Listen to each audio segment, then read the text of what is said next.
This is Girls Stop Playin, a weekly show that empowers Black women to stop playing with their potential so they can live a life that they love.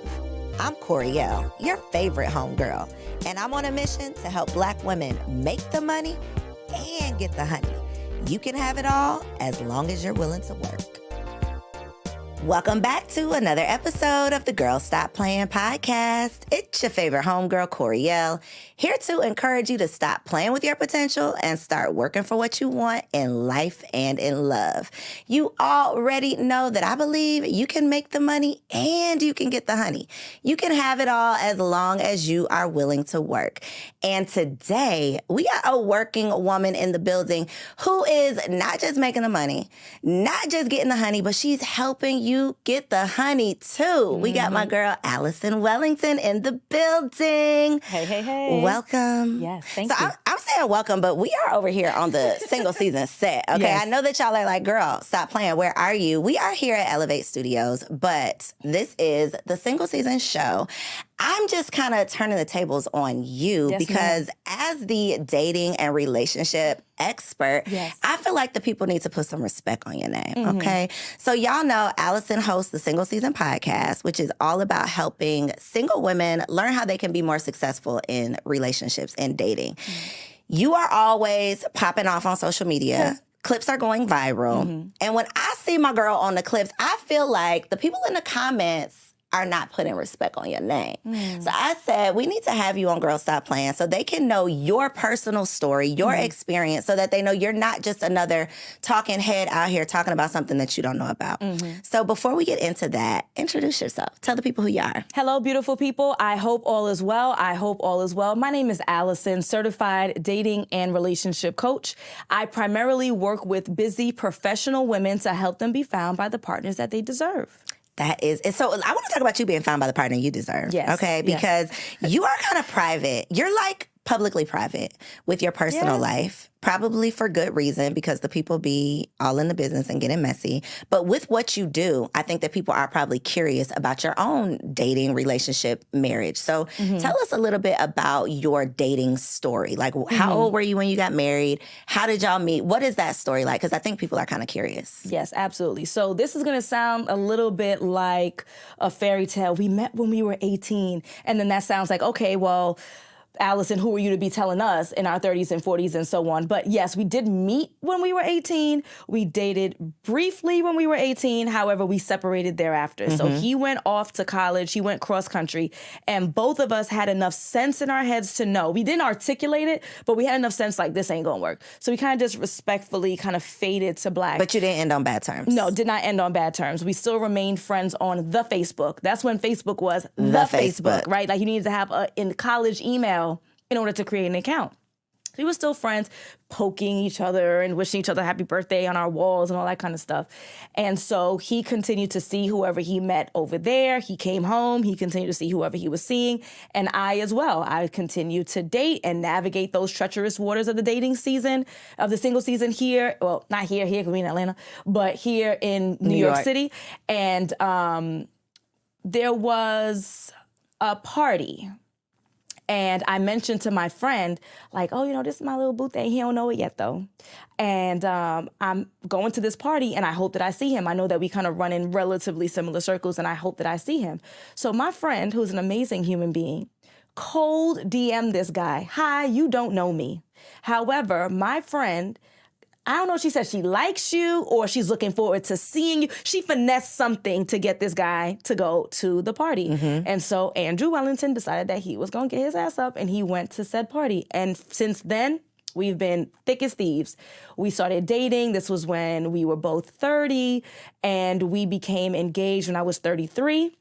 We got married when I was 34. We had our baby when I was 36 and the rest is history. That's right. God works fast, which is one point that I love making. I love talking to women who met, married, became mothers after 30. 35 is even better because we hear every single day that your value is diminished. Once you turn 30, your eggs is drying up, you're born with all the eggs. We hear all of the things.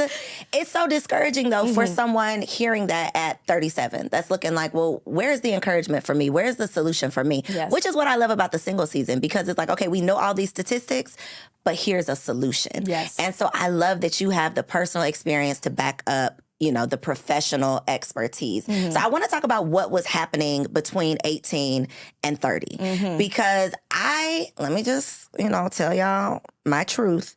I have always been of the belief, like, I don't bend the block. You know, like, I'm not circling back. If we end it for a reason.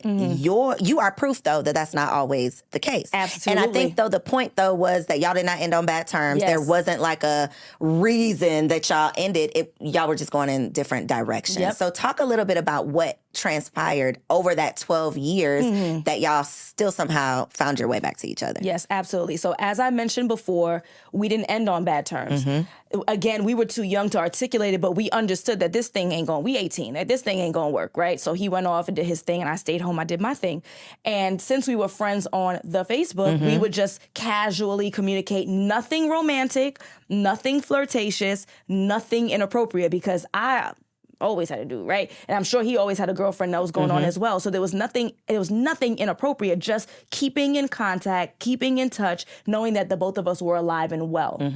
And that's what it was for the whole 12 years before we then started dating again. And so, yes, it is super key. Number one, there was no ill will. He ain't do nothing bad to me. I didn't do anything bad to him. So there's no anger. There's no frustration. There's no annoyance. You didn't have to get over anything. Right, I had to get over anything. And then number two, we were kids. So even if he did break my heart at the age of 18, like, come on. Like, you know, how much accountability are you going to hold to a child, in essence? So, and we didn't have that. So seeing that those two pieces were in the mix here, and that's what I tell other people, like, you can spin the block reasonably. Can you identify why the relationship ended? Once you've identified that, if it's something that is fixable and they have fixed it, then spin the block. What do I mean? If you break up over long distance, has the distance changed? Has the person moved back to your town? If you've separated because of financial instability on either part, has that financial instability become stable? If the thing is fixable, if it's something that we can work on, then let's work on it. If there's something a little bit more serious, maybe they've been through a traumatic experience, they just can't show up for anyone in a romantic way. Have they gone through therapy? Has there been 6, 8, 12 months that has passed where now revisiting this makes sense? But you can spin the block under very specific circumstances. Very specific circumstances. I think knowing yourself, self-awareness is super important because a lot of times I think the spinning the block, which is why I have a problem with it, comes from like settling. Like, I don't really want to start all over again. I don't want to have to meet somebody again. I don't want to have sex with another person. So let me just slip back into what I call like your settling season, where everybody else around you looks like they're getting into relationships. Everybody else having babies, getting married. So I'm going to just take whoever I can get. I'm going to just go back to my DMs. I'm going to just slide back through my Rolodex and see who was the last person that sent me a good morning, big head message. And I'm going to respond. And I think a lot of times we find ourselves in situations that are undeserving of us because we just got desperate. Like, we just got tired of being tired. And so I want to know from you, where were you relationally? Like, had you been single for a while before 30? Had you been in a relationship? Like, where were you when you decided, okay, this is about to be my bae, like, I want to see him at this party? Like, where were you? Oh, it was back to back. Okay. That means I keep somebody. It was back to back. Okay. It was a back to back. Okay. And even when I say that, the gentleman that I was seeing before was long distance. So it wasn't sexually back to back, but it was still emotionally tied back to back. So there was always someone in position. Yeah. Got you. Yep. And that can be a trauma response. We could talk another episode about that and why, but I'm just answering the question at hand. So I was seeing someone and he either was unwilling or unable to commit in the way that I desire. So he was willing to say, Allison is my girlfriend, but that's just scratches the surface. Like, if somebody's not willing to say those very simple words, then we can't even. What are we doing here? What are we doing here, right? But I was looking for more. Like, all right, we're pushing 30. We don't have a savings account together. You don't want to open one with me. You don't want to buy a house. You don't want to get engaged. Are these real conversations or thoughts in your head? Oh, no, real. Real conversations. Put it out there for the people, because a lot of people, those are thoughts in your head, but you are not actually saying that. Oh no, I was proactively asking, when are we after year 2? And I don't think that that's an unreasonable conversation. Absolutely not. You're 28 years old. We can both agree to put some money in a savings account. I'm not saying that we're going to combine our finances. This is a wedding fund. Right. You know, are we going to save towards something? Are we going to purchase a home? Like, I'm renting here. He wasn't renting there, but he was living in another country, right? So you're doing whatever you're doing in your country. Like, come on, son. Like, we got to do something. So a house, engagement, marriage, children. As we all know that there is a biological clock. Now, we can extend that clock a lot more than what society is telling us, but there is a limitation. And on their sperm, too. Don't get it twisted. There needs to be more convo about that. But nonetheless, time is of the essence. I am a person who is action-oriented. I'm a person who executes. When I desire something, I'm going to create a plan and I'm going to get it done. The plan is I want to have a 2-parent household in the institution of marriage, raising beautiful, amazing children who are going to impact society. And you ain't trying to do none of the foundational work in order to get there, other than I'm cute, you cute, we should be cute together. And so this ain't gonna work. And that's why I had to wrap it up. At what point did you become a dating and relationship coach? So I started the coursework because I have a master's degree in counseling. But Respect on her name. All right. But I started the coursework to become a certified coach 2020. So you're already married? Yeah, I was engaged. Got you. It was May of 2020, and I was getting married August of 2020, so I was engaged. What was your motivation? What said to you? Because you had already pretty much sealed the deal at this point. You're already engaged. You are already on the path that you want to be on. What in your mind said, okay, now I need to help other people get on this path too? Right. So with my background in education, because my bachelor's degree is in education, I have already seen, relatively speaking, what it looks like for children who are coming from a single household versus children who are coming from a 2-parent household where they are married and happy.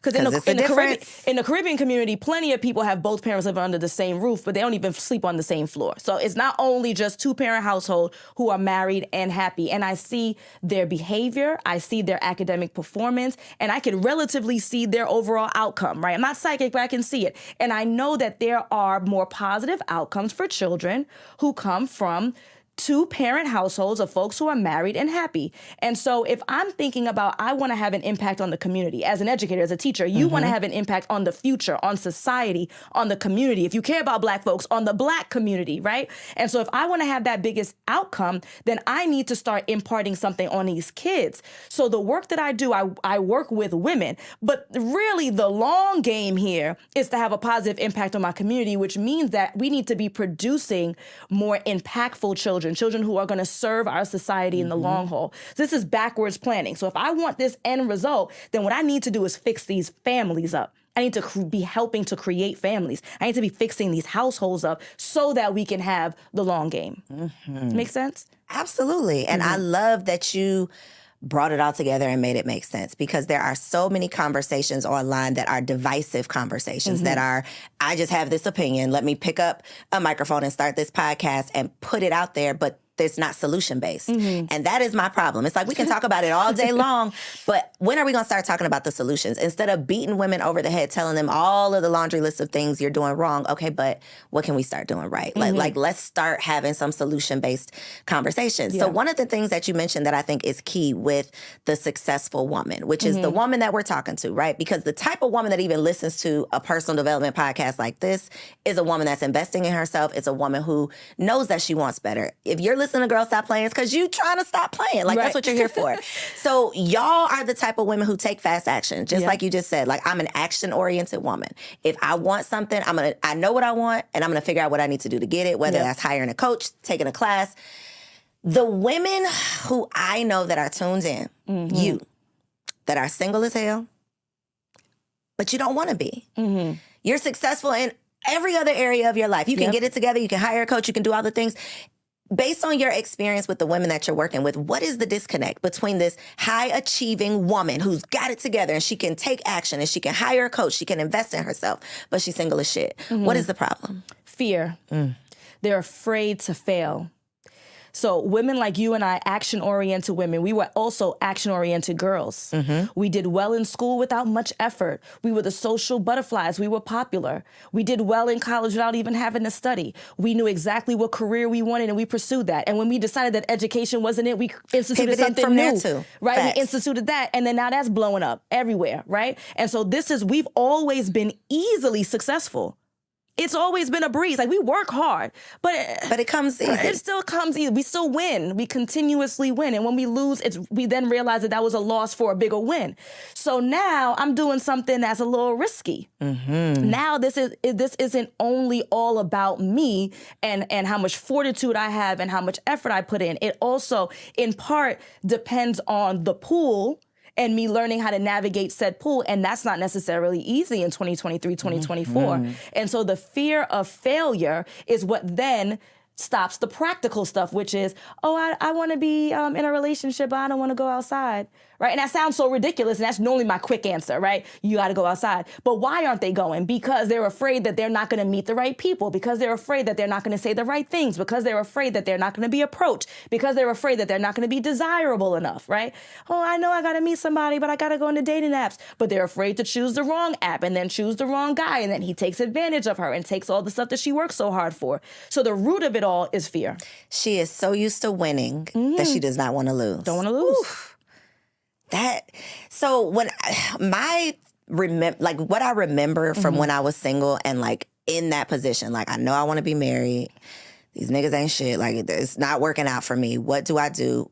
I remember feeling like I'm just going to focus on what I am in control of, which is myself. It's this business. I can make this money. Like, I know that I can make this happen. So I'm going to put all of my energy, all of my time, all of my attention here in this thing that I can control.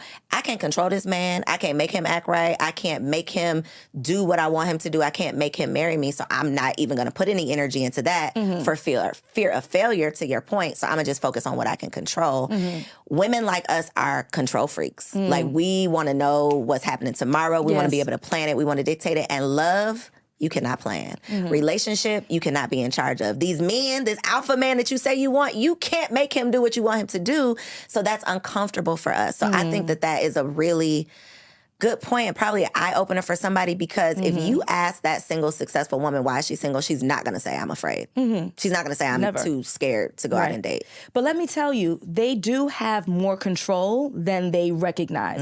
And so going back to that point of, well, I can pursue this degree, and look how successful I am with the degree, so I'm going to pursue that. Or I can make money, so I'm going to pursue that because I have full control. You really don't, though. Like, there is still someone who is at play who assisted you in that thing.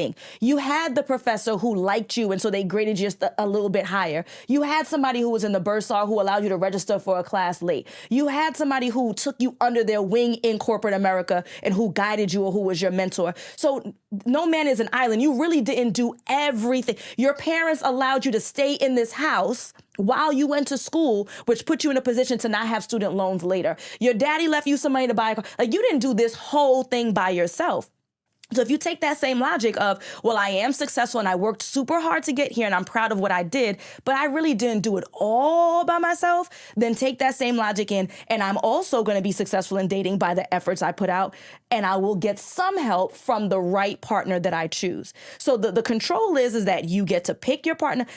This ain't caste system India. Like, you lucky. You get to choose your guy. You get to go on dates. You get to field. You get to vet. You get to have your discernment. You just need to work on those skills first before you jump into that pool and then complain about the pee that's in it. That part. I think it's all your mindset, 100%. I think that if you operate with the mindset of there's no good men out here, the good men that are out here are gay, or they have kids, or all of the things that we tell ourselves, this ratio in Atlanta, 26 women to 1 man, all of those are limiting beliefs that literally limit your outcome. And so when I took the pressure off of every man that I sit down with has to be my man, I am only dating for marriage. Like, if he doesn't say the right thing, I'm never going to talk. When I took that pressure off and really decided that I'm going to take as much action and be as intentional with dating as I am with this business, as I am with all of these other professional things, I'm going to be as intentional with this personal thing.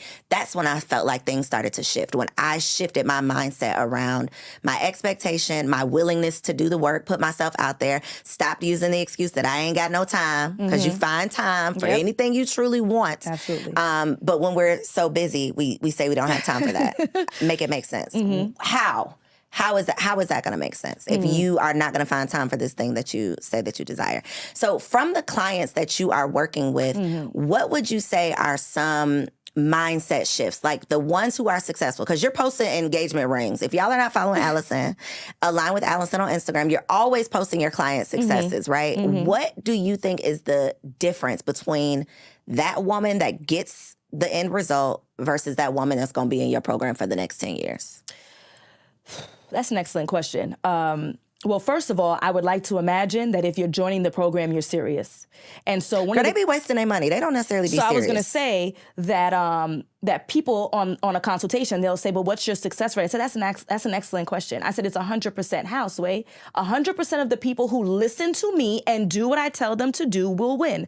They will win by being able to get on the right dating apps and transition from an app to the phone to a date. They will win by meeting more like-minded men who want the things that they want. They will win by learning discernment. They will win by getting in relationships, getting engaged, getting married, and potentially having babies if that's what they want.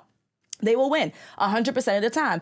Now, there are some people who pay their money and then don't show up for themselves. And so those people will 100% lose, because clearly whatever you've been doing for 5, 10, 15, 20 years has not been working. You thought that you could throw money at the problem and you still did not have to do the work. Being the coach is me giving the instruction. You still got to go make the play. You still got to dribble down. You still got to make the shot, right? You still sweating profusely, and sometimes you'll win the game and sometimes you won't. And my goal is to get you to the chip, but you still have to show up for practice. Not a game, practice. Do you think, so if you could just just pull this out of your ass, Allison, the one thing that you feel like is just that shift, is it, okay, women have to realize that their type is what's keeping them single. Women have to realize they talking too much. Like, women have to realize they're not leaving their house. Women have to, like, once you make this adjustment, you're going to increase your chances of success. Like, what do you think is the smallest adjustment that women can make to increase their chances? Women who work with me. Well, they need to work with you. Let's put that. They need to work with you. But once they get there, it's going to sound if terrible. You just do this thing. It's going to sound terrible. It's, you don't have the answers. You hired me because I do what I tell you to do, which would include a litany of things. So that includes talking less on dates, allowing awkward silences so that the gentleman can fill the gap with a story. And many times, those people tell on themselves. Every day. They tell them, all right. So I'm also a landlord, my husband and I, right? And so we were doing interviews for people who were going to be in one of the apartments. And so I would always ask folks, why are you leaving your current apartment? My mother gave me a list of questions to ask. I thought this was a stupid question because I feel like they're going to make up something. Oh, well, he was trying to make me pay more and I didn't want to, like, just answers that you know going to get you in trouble. You would think people blow themselves up all the time with their stories. So you force that awkward silence to just be and allow them to answer or to fill those gaps and listen to their responses and believe them. Do not allow the charm or prestige or money or good looks to distract you from something that's an undesirable response to what you want. He says he's unsure of what he's looking for. You're 37, you're 39, you're 42, you're 47, you're 55, you're 58.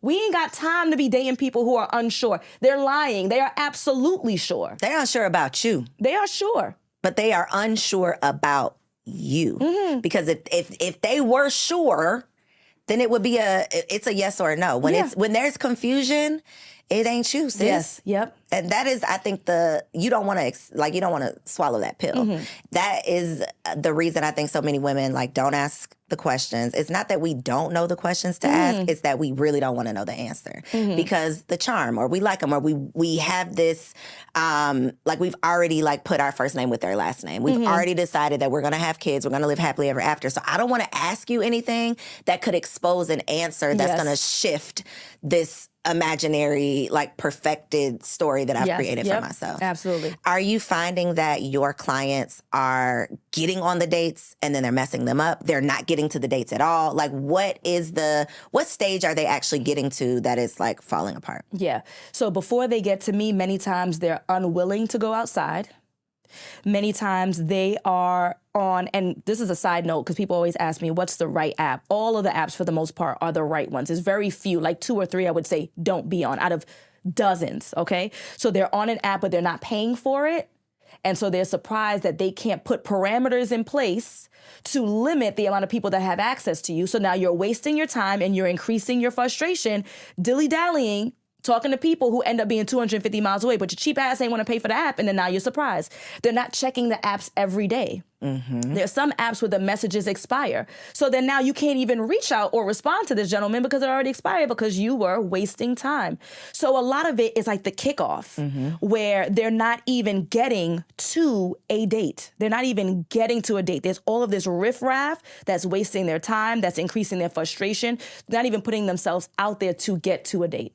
So one of the things that I've heard you say on your podcast that you have to say on my podcast, the dating app tips, because the way that you break down, so specific, y'all, when she answers this question, you're going to know why you need to pay her, okay? So on your app, on the app, what do you recommend? Just do the photos, because the way you break down the 6 photos, look there in that camera and tell them 6 photos. So if you are serious about navigating dating successfully, 2023, 2024, you're on a dating app, which you should be, you need to have at least 6 photos. 1, 2, 3, 4, 5, 6.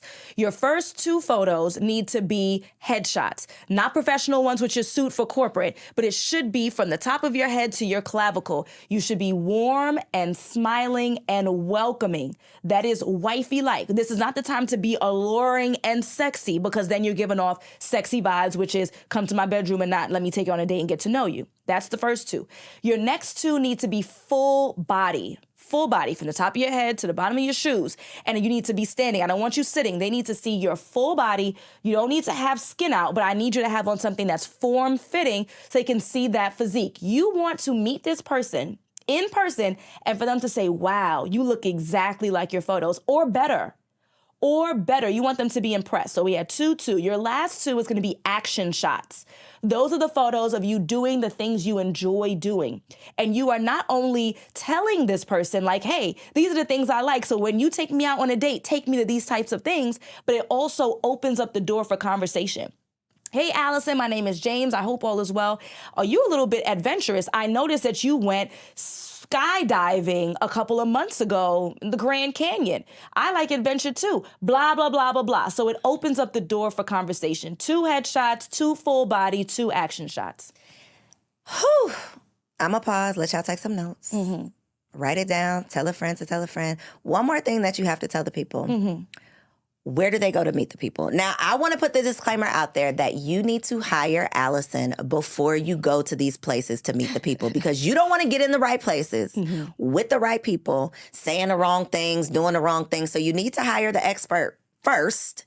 But where are the right places to meet quality men? Absolutely. So the way that I describe this is a pyramid, right? So you think about a pyramid. The bottom base, I like to call tier 3. So tier 3 is the bottom of the barrel. And when I say bottom of the barrel, I don't mean like dive bars. I'm talking about the stuff that you do regular. The kickbacks, the game night, somebody's 50th birthday party, somebody's dinner, that's the stuff you do regular. You ain't getting no kudos. You ain't getting nothing special. There's no differentiation at the bottom of the barrel of tier 3. You just there with people, right? That's the bottom. Next, we have tier 2. Tier 2 are going to be male-dominated interests that are normally entertainment, right? So it's going to be basketball game, football game, axe throwing, the gun range, the pool hall, right? So the ratio is in your favor. There are more men than women in the space, and it's relaxing so there can be some kind of conversation or engagement around the thing, whatever the activity is. Tier 1 is top tier. It's going to cost you, but you're going to be around like-minded people who want the same things as you and tend to value marriage and tend to value family. That's going to be professional spaces that are male-dominated. So conferences, mixers, meetups, live podcast shows around male-dominated vested interests that are serious in nature. They're career driven, they're political. You're rubbing shoulders with like-minded people. And again, these types of people tend to value the institution of marriage and family. That's where you go. Allison, I got a hard question. I am very pro-Black love.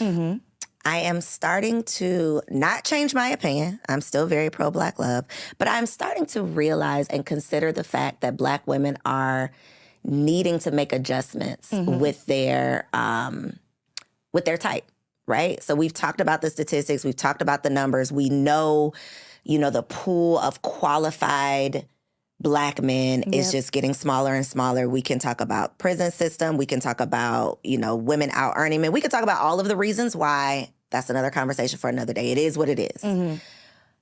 As a woman who is married to a non-Black man, what is were you always open to interracial dating? And what is your advice for a woman, a Black woman who really wants to marry a Black man, but is feeling like she has to start shifting her expectations or her type? So I'm not married to a non-Black man. Okay, put some respect on her husband's name. Correct me. Go ahead. Look in that camera and tell him the right thing. So my husband is Black and Japanese. Okay, thank you. And Correct he grew me. up in Harlem. Okay. So he is Black. He identifies as Black. As a Black man. Okay. He is a part of Black culture, so he is Black. Okay. However, he is interracial. So his parents, right? So his father made a decision to marry his mother. They met military in Japan, and that's how they then made little Andrew. So, but I will say that I am still a proponent of interracial dating. Okay. I think that... Were you always? That's a good question. Well, my bachelor's degree is in history education, and I have a big-ass poster of Malcolm X in my house. So I would say that I wasn't... See, that be my thing. It's like, ooh, like, I'm open, but blackity black. So for the woman out there like that got the Malcolm X poster on her wall, but she's like, ooh, things is looking a little, I might have to reconsider. Right. I would say if you want to stick with it, I get it. However, you may have to give in certain areas, and you have to be okay with that. Like, that's just what it is. So if you're looking statistically, right, and you're potentially out-earning most of the men who are in your race, then you may have to consider that I'm not going to be marrying a man who I'm out-earning. And you just have to accept it. But you can't have everything you want in life, period. So if you're going to say I'm only dating Black, you can try to level up yourself to then attract the men who are what you're looking for. And if that's just not reasonable or realistic or whatever that might look like, then you may have to date or marry someone who doesn't earn as much as you or isn't formally educated. At the end of the day, you got to make a choice. So if it's like, nah, he got to be Black, period, then are you okay with him making $80K over 120? Are you okay with him potentially coming into this relationship with a child? Are you any of the things and the standards that you've had before, you may have to adjust accordingly. Or you can open up your pool as everyone else is, right? Namely Black men, open up your pool and date others. Dating others doesn't mean that's who you're going to marry either. Perhaps I can give you the insight to say, oh, nah, I absolutely must have my Black man. So let me do some restructuring on this end so that I can have that relationship. Or it might open your eyes to maybe this can work, but absolutely date outside your race. And then you could decide thereafter. Test it out. Dating is going out for some apps and a drink. Maybe if you're the adventurous type, you want to go roller skating. It is not you signing your name on the dotted line and changing your last name. So we got to be more reasonable. Go out on the date with a Hispanic guy, because it ain't only Black and white. Go on a date with the Hispanic guy. Go on a date with the Asian guy. Try something different. And again, it may reinforce what you already knew, which is, nah, I'm good. I must have my Black man. Or it may open your eyes to say that maybe I should consider something else. I love that you said that you're going to have to give on something. Like it might be, I really, really like dark-skinned men, but here go this high yellow man that has stolen my heart. It might be, I thought I had to have an entrepreneur, but now I done found this corporate guy that you're going to have to be flexible. And I think that is I'm interviewing you, you're not interviewing me, but if you would ask me what I think is one of the biggest problems, that I think is one of the biggest problems, is not being flexible, not in any area. It's like, no, you got to be this height, you have to be this race, you have to earn this amount of money, no kids, you got to be living in this city. It's like the number of people who could actually qualify is so small that you are literally limiting yourself. And now you're wondering why, you mad, sad, lonely, and frustrated. Absolutely. And You're putting yourself in a box. Okay. Last thing I need for you to do for the woman who needs to be working with you. Okay. I want you to tell her what is your girl stop playing advice. So this is the sentence I want you to complete. If you really want a relationship, so girl stop playing. If you really want a relationship, and then fill in the blank. If you really want a relationship, girl, stop playing. Yep. Girl, stop playing. If you really want a relationship, and then this is what you need to do. Aside from hiring Allison, alignwithallison.com. Yes. So if you're really serious about getting into the relationship that you desire, you first need to be clear on what you want, and then you become that thing. So somebody slick is going to say, because I already got it, well, I can't become 6'6", and I can't become chocolatey, and I can't become... Can you become the woman that man who is the most desirable man imaginable in our community, become that, right? So now the competition comes. So it may be hitting the gym. It may be working on the skin. It may be working on your feminine energy and how you present. It may be your fashion. It may be where you go. But first, you need to be clear on exactly what you're looking for, and then become that thing or a complement to said thing. Girl, stop playing. Girl, stop playing. Look in this camera one more time. Let them know where they can watch the single season. And for the people who need more than just the podcast, like they need to be a client, let them know what it is that you actually provide and where they can get it. Yes. So the single season is my podcast that is produced and distributed through Grown Women TV. Woo, woo, woo. So you need to go to Grown Women TV on our YouTube or our website in order to watch it and engage. But if you've been YouTubing, and it doesn't have to be only me, if you've been on Instagram, it don't have to be me. If you've been journaling and trying to figure out a resolution, and we're at 2 years, 3 years, 4 years, 5 years, 7 years plus years, you have to do something different to get a different result. Now, I know that Cole's been plugging me, but it doesn't have to be me, but do something different. Hire somebody, like you've hired somebody to do your lashes because you can't do them. You hire somebody to clean your house because you ain't got the time for it. Hire someone who you believe in, who's doing the work, who's in the trenches, who has the testimonials to back up that what they are doing, it's a working system, a proven system, and hire that person and then show up for yourself. You got to do something different to get a different result. alignwithallison.com. If y'all don't have the Roku app, girl, stop playing. Make sure you grab it so that you can stream all 8 of our amazing podcasts. Check us out online at grownwomantv.com, and I'll catch you on the next episode. So if you made it this far, I just know you loved that episode. Well, what you did not know is that we recorded it right here in ATL at Elevate Studios. Yes, your girl has her own studio, y'all, and it's not just for me. I'm opening it up for you too. So if you have a podcast, if you are a vlogger, a YouTuber, or a content creator, and you are looking for a professional studio to record your content, or you want to hire me and my team to fully produce your content, make sure you check out the show notes below or log on to elevateagency.com.